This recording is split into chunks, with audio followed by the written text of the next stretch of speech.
With Dissidia NT on the horizon, I wanted to talk about Square's history within the fighting game genre.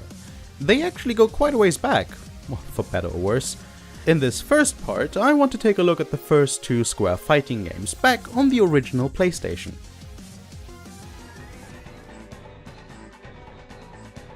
Tobal No. 1 was a 3D fighter developed by Dream Factory. The main allure at the time that even put the game on the map was that it came with a Final Fantasy VII demo. The actual selling point really were the character designs by Akira Toriyama though. But it has a Final Fantasy VII demo, right? Yes it does. It does have a demo. Tobal No. 1 was not only the first fighting game published by Square on the PlayStation, but it was also the very first game that Square put on it. Tobal resembles Virtua Fighter, but is obviously nowhere near as deep and maybe more similar to Dead or Alive, but nowhere near as dumb.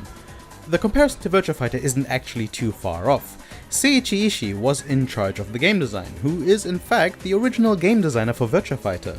He was also the original game designer for Tekken, Street Fighter X Plus, and well, we get to that a bit later.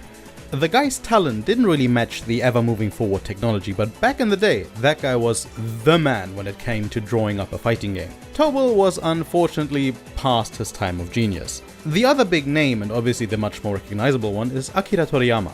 His designs didn't really do much for the game either. Most of the cast is entirely forgettable, but it's all good. You have that FF7 demo after all, right? When it comes to the graphics, it looks alright actually. At least for what it tried to do. Given Toriyama's designs, a more simplistic look makes the characters look rather good actually. It gives it a very intended anime-ish feel. In terms of gameplay though, it's pretty bad. While the controls are very free-form, movement still feels very restrictive. Once you have your back against the ring edge, for example, it is extremely hard to move away from that position without unwillingly just walking off the damn stage. On top of that, the game revolves purely around punishes and throws. You can't really react to or confirm anything. Let's take Chuji for example. If you just mash the high attack button, you'll get 3 high attacks. If the first 2 are blocked, your opponent can duck the third and immediately punish you. Now instead of doing a third high attack, you can end the string with a mid. But since you have to commit to your inputs in a chain before you can visually confirm if your opponent is blocking or not, it's purely a guessing game on either side. It eventually reaches a point where both players just stop attacking and just literally try to push the opposing player off the platform for a ring out. When I say push, I really mean push. Even though you can technically bait and whiff punish like with any other fighting game. Your opponent doesn't really have an incentive to even press a button, as he'd be trying to do the exact same thing you are doing. Tobal never really stuck with me back in the day, and today it still doesn't really hold my interest. It is very much a first attempt. Not a bad attempt, but it's not a good product either.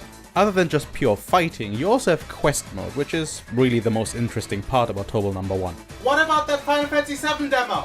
Yeah, I mean within the actual game.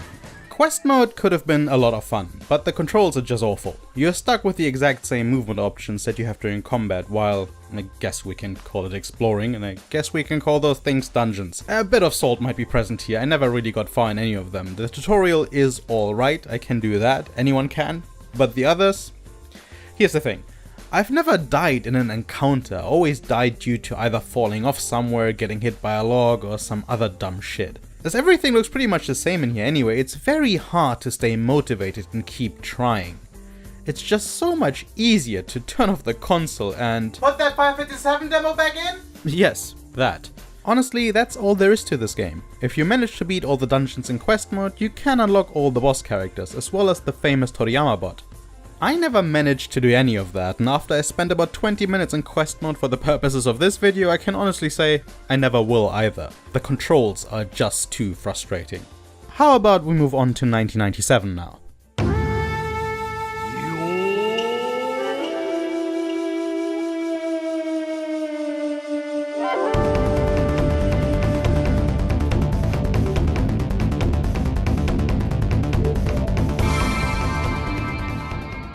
Bushido Blade, developed by Lightweight, is actually a really good game in my opinion, and while it does feel a bit clunky today, it's still fun to play, especially against another human player. Combat in Bushido Blade is very simplistic, yet extremely satisfying at the same time. By default, the game doesn't feature any timers, rounds, health bars, or anything else that you'd associate with a fighting game today. In Bushido Blade, it was all about landing a fatal blow. One well-placed strike that would kill your opponent. Of course, if it was just that, it would have been rather boring. Bushido Blade allowed you to choose from a pool of 6 different characters out of the box, and then proceed to have you choose your weapon to fight your opponents in an honorable one-on-one. Well, as honorable as you'd want it to be at least. You do actually have the option to just lag it and zone out to another part of the map. You can throw dirt at your opponent, and each character even has a secondary weapon that they can use. You have high attacks with your triangle button, mid attacks with the circle button, and low attacks with your X button, while the square button allows you to block or repel attacks. On top of that, you can toggle through 3 stances, high, mid and low, which change the movesets for your selected weapon. Pressing and holding the L1 button allows you to run around freely and once again gives you access to 2 different moves.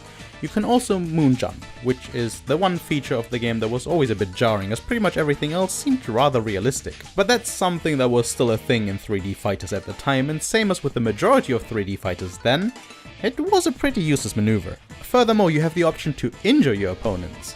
You can strike their arm, rendering it useless, unlocking the option to use sub-weapons, as well as injuring their leg, which basically limits all of their movements to that of a snail. While the combat is extremely simplistic, the amount of options you have in Bushido Blade during combat gives it a lot of layers that create depth in the back and forth to land that fatal blow. It's pretty damn satisfying. In terms of content that sits outside of raw gameplay, there isn't much on offer here. The voice acting in this game, and the plot for that matter, are awful. Seriously awful. Slash mode is pretty frustrating, long-winded, repetitive and boring.